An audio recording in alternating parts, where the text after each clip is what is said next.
అజయ్ దేవగన్ గారు, కంగనా గారు, కరణ్ జోహర్, సంజయ్ దత్ గారు, ట్రంప్ పెద్ద కూతురు అనుకుంటా, రెండో డాటర్ తను కూడా మిమ్మల్ని ఫాలో అవుతారు. నేను స్పిరిట్లో లేను అనుకుంటే జాతకం చెప్పడానికి ప్రిఫర్ చేయను. ఈయన శాస్త్రం చెప్తే శాసనం అంటారు. పాస్ట్ కూడా మ్యాచ్ కాలేదు అంటే నేను జాతకం ఆపేస్తాను, చెప్పను. ప్రపంచ దేశ నాయకులందరూ కలవాలనుకునే గొప్ప హస్త సాముద్రిక నిపుణుడు. నాకు స్టాక్ ఎనాలిసిస్ మీద చాలా ఇంట్రెస్ట్ అనమాట, చాలా ఇష్టం అసలు అది. ఆ గ్రాఫ్ని ఎనాలిసిస్ చేయడం అంటే అది నాకు ప్యాషన్. నా ఐడియాలు అన్నీ సక్సెస్ అయినాయి, కానీ డబ్బును మాత్రం నా బ్యాడ్ టైమ్స్లో నేను సంపాదించలేకపోయాను. టైమే పనిచేసింది, కానీ నేను అనుకున్న పీరియడ్కి ఎప్పటికైతే ఇది టార్గెట్ అనుకున్నానో అది 100% రీచ్ అయింది. అవతార పురుషుడైన మానవ గర్భంలో పుట్టాడు అనుకోండి, 6వ స్థానం ఉంటుంది, అంటే అది శత్రుస్థానం, రోగస్థానం, రుణస్థానం. 8వ స్థానం ఉంటుంది మరణము, ఎండ్, క్లోజు. అట్లాగే 12వ స్థానం ఉంటుంది కర్మస్థానం.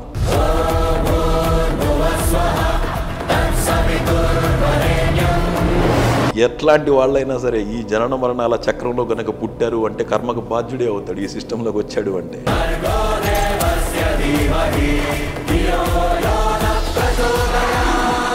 అవతార పురుషుడైనా దాని ప్రకారంగానే అతను అనుభవించి తీరాల్సిందే. ట్రంప్ గారి డాటర్ ఫాలో అవటం అనేది వాళ్ళు అసలు నమ్ముతారా అనేదే పెద్ద క్వశ్చన్. అలాంటిది అది నమ్మటం, ఫాలో అవటం అనేది. మీ date of birth, time of birth ఇచ్చిన తర్వాత మీకు మాత్రమే తెలిసిన మీ పాస్ట్ల విషయాలు నేను ఈ మంత్లో ఇలా జరిగిందని నేను అడిగాను అనుకోండి, ఏం చేస్తారు అప్పుడు? పుట్టుకు నుండి చావు దాకా ఏ రోజు ఏం జరుగుతుందో నాకు బాగా తెలుసు. కూర్చోమని ముందు date of birth, time of birth ఇవ్వమను, తర్వాత మాట్లాడమని అని చెప్తాను నేను. ఎవరినైనా సరే టైమ్ ఆఫ్ బర్త్ ఉంటే ఎవరైనా ఛాలెంజ్ చేస్తారు అంటే, సరే ముందు నీ date of birth, time of birth ఇచ్చి ముందు కూర్చో, తర్వాత చూద్దాం. సో 1వ తారీఖున పుట్టిన వాళ్ళకి 1, 4 లక్కీ నెంబర్లు, 8 శనివారాలు అన్లక్కీ. 2 నంబర్లో పుట్టిన వాళ్ళకి 2, 7 అదృష్ట సంఖ్యలు, సోమవారం కలిసి వస్తుంది. 5 బుధవారాలు యాంటీగా పనిచేస్తుంది. 3వ తారీఖున పుట్టిన వాళ్ళకి 3, 9 గురువారం, మంగళవారం కలిసి వస్తాయి. 5 బుధవారాలు నెగిటివ్గా పనిచేస్తాయి. 4వ తారీఖున పుట్టిన వాళ్ళకి 4, 1 లక్కీ నెంబర్లుగా ఉంటాయి. ఆదివారం కలిసి వస్తుంది. 6 శుక్రవారాలు డెడ్ అగెనెస్ట్గా ఉంటాయి. 5వ నంబర్లో పుట్టిన వాళ్ళకి బుధుడు అధిపతి. 5, 6 లక్కీ నెంబర్సు. సో బుధవారం, శుక్రవారం కలిసి వస్తుంది.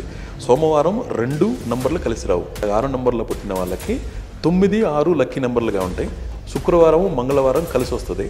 4, 6 ఆదివారం యాంటీగా పనిచేస్తుంది. 7 నంబర్ వాళ్ళకి సోమవారం బాగా కలిసి వస్తుంది. 7, 2 లక్కీ నెంబర్లుగా ఉంటాయి. 5 బుధవారాలు యాంటీగా ఉంటాయి.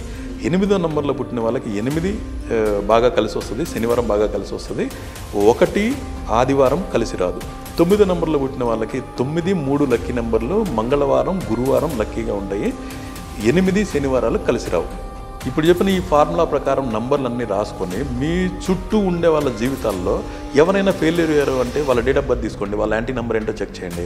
వాళ్ళు ఫైనాన్షియల్గా బాగా స్ట్రగుల్స్లో ఉన్నారు, లేదా ఒక బిజినెస్ పెట్టి లాస్ అయ్యారంటే ఆ బిజినెస్ యొక్క బ్యాంక్ అకౌంట్ నెంబర్ టోటల్ ఏముంది, దానికి సంబంధించిన ఇంపార్టెంట్ అగ్రిమెంట్లు కానివ్వండి, వాళ్ళు ఉంటున్న ఫ్లాట్ నెంబర్ ఏదైతే ఉందో, ఇవన్నిటిని మీరు చెక్ చేసుకుని చూసారనుకోండి, 8 ఉంటాయి అక్కడ.